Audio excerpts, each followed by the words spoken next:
Shalom, kami dari kelompok 40 Farmakologi akan mempresentasikan mengenai obat omeprazol. Selamat menyaksikan. Terdapat berbagai jenis obat dan juga kegunaannya yang sudah ditemukan oleh para peneliti, lalu sudah menjadi peran dan tanggung jawab perawat untuk merawat pasien selama proses pemulihannya. Salah satunya adalah dengan menggunakan terapi obat. Perawat perlu mengetahui berbagai jenis dan juga manfaat dari obat tersebut. Maka dari itu, kelompok kami akan mempresentasikan mengenai obat omeprazol. Baik, sekarang kita masuk ke definisi obat omeprazol. Obat omeprazol adalah obat keras yang digunakan untuk mengobati beberapa masalah lambung, seperti tukak lambung, tukak duodenum, dan GERD. Obat ini bekerja dengan menghambat ion H positif oleh sel parental dan efektif untuk pengobatan jangka pendek. Oke, baik. Sekarang saya akan menjelaskan tentang nama generik dan nama paten obat omeprazol.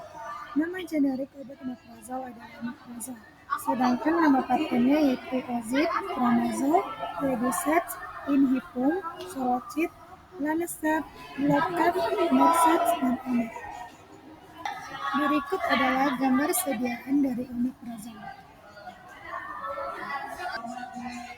Omeprazol merupakan obat golongan proton pump inhibitor atau PPI yang digunakan untuk pengelolaan penyakit yang berhubungan dengan peningkatan asam lambung seperti lupus peptikum, gastritis akibat infeksi, Helicobacter pylori, dan gastroesophageal reflux disease atau GERD.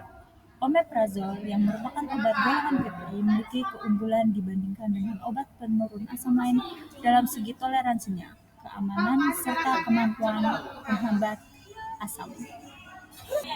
Berikut adalah indikasi dan kontraindikasi obat omeprazol. Obat yang diklasifikasikan sebagai penghambat pompa proton adalah omeprazol yang bekerja dengan menghentikan produksi asam lambung. Untuk beberapa kondisi, obat ini disarankan. Yang pertama adalah esofagitis atau erosif. Peradangan yang terjadi di kerongkongan karena terpapar asam lambung disebut esofagitis erosif. Omeprazol membantu menyembuhkan esofagitis erosif dan mencegah kerusakan lambung lebih lanjut.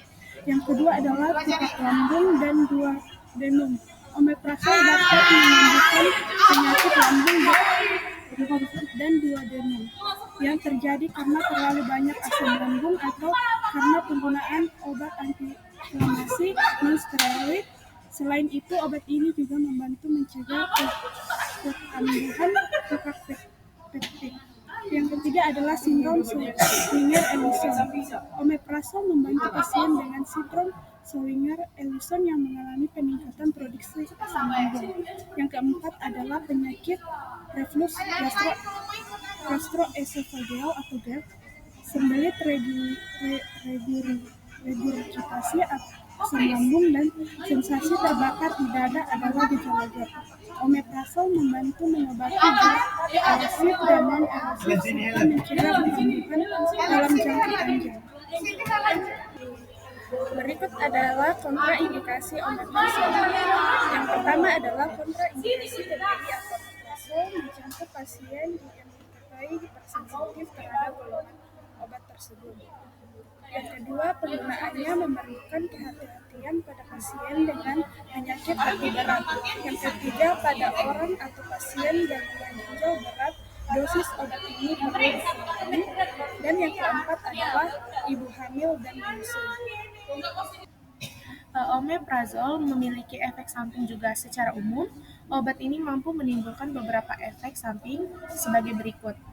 Yang pertama itu mual, muntah, sakit kepala, lemas, konstipasi, peningkatan enzim hati, batuk, insomnia, perut kembung.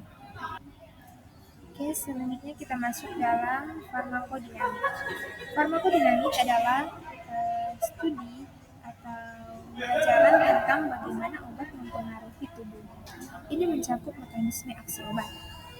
termasuk interaksi obat dengan reseptor serta efek terapeutik dan efek samping yang dihasilkan.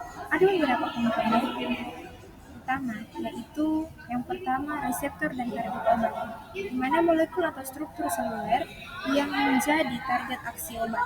Interaksi ini dapat berupa agonisme atau mengaktifkan reseptor, atau juga antagonisme atau yang menghalangi reseptor.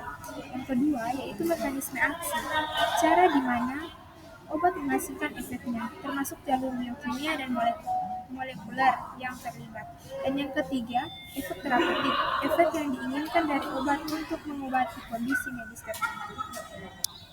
Oke, kita lanjut ke farmakokinetik. Di mana farmakokinetik ini adalah studi pembelajaran tentang bagaimana tubuh memproses obat.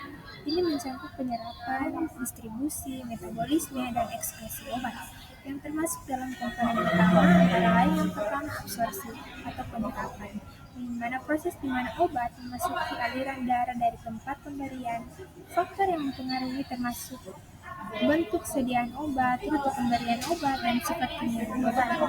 Yang kedua itu distribusi, di mana penyebaran obat ke seluruh jaringan dan organ setelah masuk ke dalam aliran darah. Ini dipengaruhi oleh aliran darah, ikatan protein plasma, dan permeabilitas membran.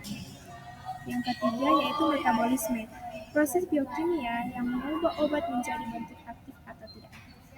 Yang keempat ada ekskresi, di mana proses pengeluaran obat dan metabolisnya dari tubuh, terutama melalui ginjal, yaitu dengan mengeluarkan urin atau empedu mengeluarkan feses. Contohnya yaitu paracetamol dan antibiotik penicillin. Selanjutnya, cara dan dosis pemberian. Omeprazol bisa diberikan dalam bentuk minum dan suntik ke pembuluh darah secara intravena atau IV. Untuk dosis dewasa bisa diberikan sebanyak 20 mg satu kali sehari selama 4 minggu. Untuk anak usia lebih dari 1 tahun dengan berat badan 10-20 kg, untuk dosisnya 10 mg satu kali sehari selama 2-4 minggu. Untuk dewasa, dosis awal yaitu 60 mg tiap hari melalui infus selama 20-30 menit yang disesuaikan dengan respon tubuh pasien. Berikut cara menggunakan omeprazol dengan benar, yaitu dengan meminum omeprazol kapsul sebelum makan, biasanya pada pagi hari. Setelah itu, kapsul omeprazol ditelan secara utuh dan jangan mengunyah atau mengoncolkannya.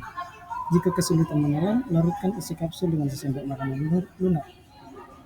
Bila sedang mengonsumsi suplafrat, minumlah omeprazol setidaknya 30 menit sebelum suplafrat. Jika menjalani pengobatan jangka panjang dengan omeprazol, Anda mungkin akan diminta untuk melakukan tes darah secara rutin. Omeprazol disuntik hanya boleh diberikan oleh dokter atau petugas medis di bawah pengawasan dokter.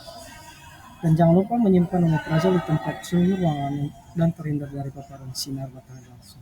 Dan ingat untuk menjauhkan obat ini dari jangkauan anak-anak.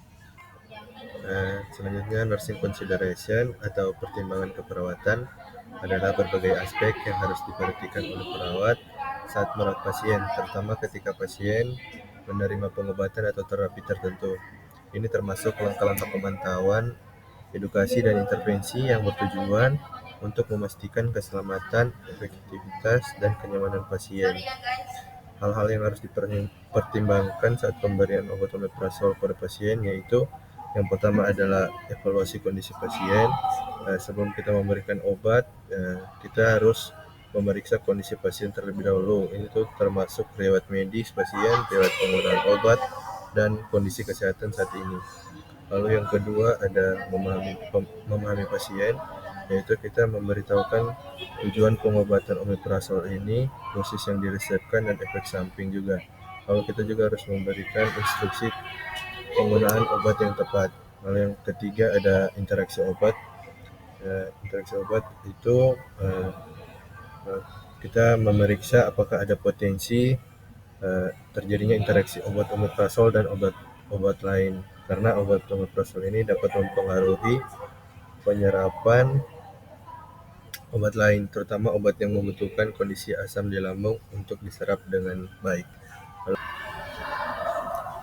Indeks Indeks keamanan kehamilan omeprazol. Penggunaan omeprazol pada kehamilan telah dilaporkan memberi efek buruk pada studi hewan uji coba. Omeprazol diketahui dikeluarkan melalui ASI pada ibu menyusui. Omeprazol menghasilkan peningkatan terkait dosis pada kematian embrio, resorpsi janin, dan gangguan kehamilan pada kelinci yang mendapat 17 hingga 172 kali dosis manusia. Pada tikus, toksisitas embrio atau janin terkait dosis dan toksisitas perkembangan pasca kelahiran diamati pada dosis 35 hingga 345 kali dosis manusia.